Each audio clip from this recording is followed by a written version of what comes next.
I was a serial side hustler. I thought I was doing the right thing, hustling hard and filling up every pocket of time with productivity. But I sacrificed a lot of time with loved ones and my health seriously took a toll. It really took me a while to find my calling in the area of career. I've had about 8 internships. I've tried teaching kids robotics, video production, software development, and more as side hustles. But the thing that really stuck is UI UX design and freelancing. Even though I have an idea of what I want to do when I graduate, I think there's still so much more to learn. So I talked to 3 amazing people, 2 alumni and 1 final year student, to find out more about what matters to them and to find out more about how they sowed the seeds for their future in university and how it bloomed. Hi everyone, I'm Tun Chen. Friends call me Tun. I recently graduated from NUS Environmental Studies in 2022 and I'm currently working at Climate Impact X, global marketplace and exchange for carbon credits as a commercial and technical analyst.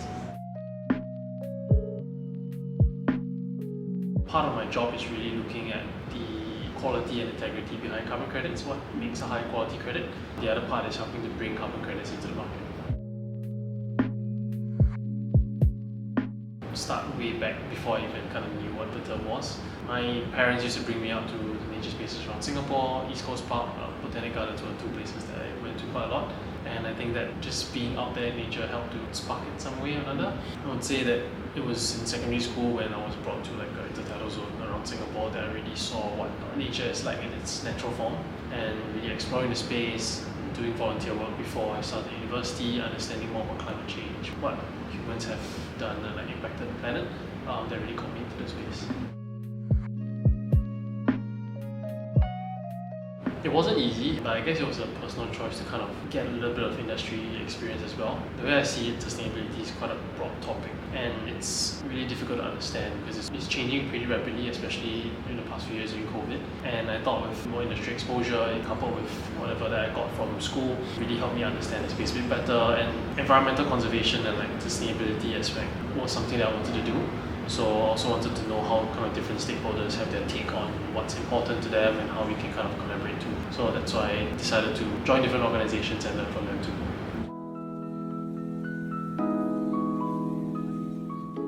You shouldn't feel pressured to find it. Even for myself, like, even though I know that I want to work in that space, you mentioned the space is still pretty broad. So there's no like one track that you have to do it and like die have to go down that path for the rest of your life. Things change over time and we have to adapt to it as well. If you're open to opportunities, just keep your eyes open. I think things will fall in place. Hi everyone, I'm Audrey, the Chief Dreams Architect and the co-founder of Playmula. We enable young people, corporates and organizations to build what we call positive financial and emotional resilience so that they can live their version of a flourishing life.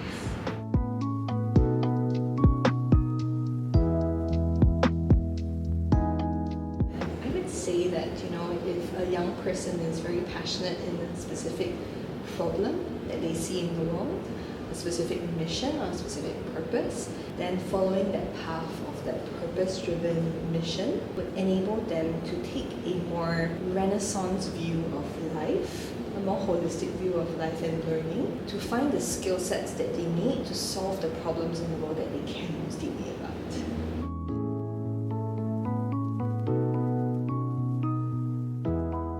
As someone who graduated in new media and I did my thesis in psychology and games, finance was actually something that was very new to me. So a big part of the journey was actually learning how to self-direct my learning to build mastery in these themes and subjects that may be very new to me. So that sense of like innovating and reinventing oneself. And also just like, pushing all the personal biases aside that I'm not good enough, I can't do it, but just actually trying to do your best to learn something new and taking the mindset of curiosity. I think that really helped in my journey. And I think when it comes to social impact, a lot of times what I've learned also is that we have a lot of ideas for solutions that we can find, but actually the main thing about social impact entrepreneurship is falling in love with the problem that you're solving. Not so much falling in love with the solution, but rather in the problem that you are like seeing in front of you and actually really deeply understanding what is the problem that you're tackling. Actually, I find myself asking myself this question through the years, you know. I don't know if regret is too strong a word, but I think I would have actually taken courses in NUS that I really would have enjoyed. So for instance, I remember there was a theatre course, right? Like a 101. There were like literature and history courses as well. And I mean, the reason why I say this is because I found myself, to be very frank, doing courses that seniors or people who were telling me that you should do this. So this like you should do this kind of mentality, I felt I perhaps listened a little bit too much to others as opposed to like following what I was really, really, really interested in. And I think that would have been something that I would have done really differently. I would have actually pursued the things that I enjoy.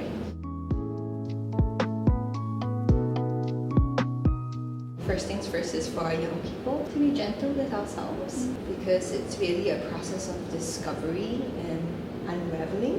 What I would also say is that if a young person could find causes, missions or industries that they are most inclined and passionate about, following that path and taking the mindset of experimentation, right? Because university is the best time to experiment, to try as many new things as you can in a very risk-safe environment. And the second thing that I would say is that, you know, if you don't know the industries or, you know, the subject matters or things or theme or problems that you're passionate about, look for good role models that you can learn from, whether it's seniors, alumni, or people in the industry. Finding good mentors that can shepherd you through a course of a duration of an internship or like an apprenticeship, right? Something like that that you can really follow someone. Because I realized that sometimes it's the mentors that you are surrounded with that will really shape a very meaningful journey. And maybe you get a peek into, you know, their lives that may inspire you for your own journey as well. Hi, I'm Edric. I am a final year student studying double majors in political science and business management. Internships wise, I have taken on stints in oil and gas, finance and technology. I think these experiences have allowed me to know how these industries operate and also enable me to know whether I can fit into those industries in future. I would say that for the large part, there are three things that I've taken away from these internships. First is the opportunity to learn. I have learned technical skills and analytical skills and also people skills to get things done. The second thing is the opportunity to contribute. In these internships, I was put on projects for which I have to account for my deliverables to senior managers. This means that the stakes were rather high. The third thing is the opportunity to make new friends. This is a question that I've also been thinking about for some time. I would think that even if you take on many internships, it might not necessarily follow that you have something in mind. In fact, maybe the converse. It might show that you are rather fickle-minded about where you want to go. So for me, this is something that I'm aware of.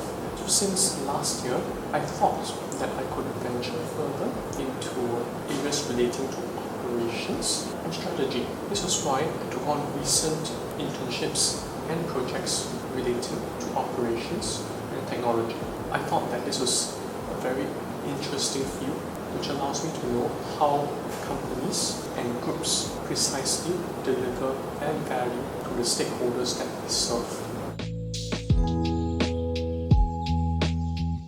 I have a severe hearing loss on my right ear, so this is something that I have been living with for more than 10 years, I'll say. I'd like to extend my appreciation to those who have really understood my disability and made reasonable adjustments so that I can do my work better and interact with colleagues and partners better.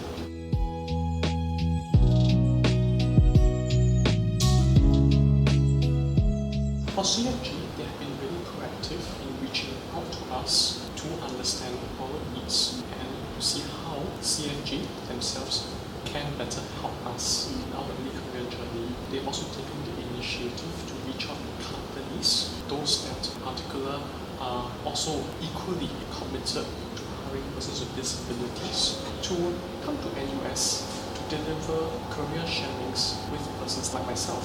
And I found that to be very helpful because it really underscores the commitment that both NUS and the companies have in ensuring that those with disabilities are also given a good head start at post-university life. For the companies that I intern with, they have been very proactive as well in ensuring that my needs are tended to. Not only will they allow me to ask questions if I'm in doubt, or for me to ask my colleagues if they can repeat themselves so that I can be clear as to what the thing is all about.